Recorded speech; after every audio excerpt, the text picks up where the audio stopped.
ప్రపంచంలోనే శక్తివంతమైన ఆయుధం చదువు అని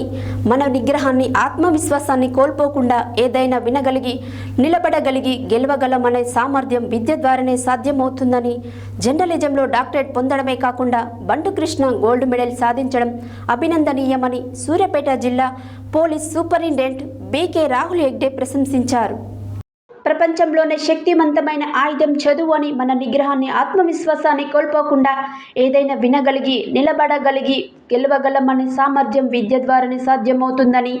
జర్నలిజంలో డాక్టరేట్ పొందడమే కాకుండా బంటు కృష్ణ గోల్డ్ మెడల్ సాధించడం అభినందనీయమని సూర్యాపేట జిల్లా police superintendent B K Rahul Hegde ప్రశంసించారు. ఇటీవల జర్నలిజంలో PhD పూర్తి చేసి డాక్టరేట్ పట్టాతో పాటు గోల్డ్ మెడల్ను గవర్నర్ చేతుల మీదుగా అందుకొని అరుదైన ఘనత సాధించి సూర్యాపేట పేరును రాష్ట్ర స్థాయిలో విస్తరింపజేసిన ప్రముఖ కవి,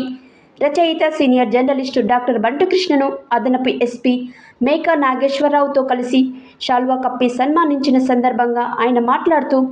విద్యను ఆర్జించి విజ్ఞానవంతులై ప్రపంచ మేధావిగా గుర్తించబడ్డ భారత రాజ్యాంగ నిర్మాత డాక్టర్ BR అంబేద్కర్ను ఆదర్శంగా తీసుకొని ఎలాగైనా డాక్టరేట్ గోల్డ్ మెడల్ సాధించాలని నిరంతరం తపన పట్టుదలతో తాను కన్న కలలను నిజం చేసుకోవడం అందరికీ సాధ్యం కాదని, తన గోల్ రీచ్ అయ్యే వరకు నిరంతరం తపన పట్టుదలతో కొనసాగడం అభినందించదగ్గ విషయమన్నారు. అవిరళ కృషి, నిరంతరం సాధన ద్వారా ప్రతి వారు కూడా విద్యలో అగ్రశిఖరాలకు చేరుకోవచ్చు అని సూచించారు. ప్రతి వారు కూడా చదువుతో పాటు సంస్కారం, మానవత్వం కలిగి ఉండాలని, ఆపదలో ఉన్న వారిని ఆదుకోవాలని ఆయన కోరారు.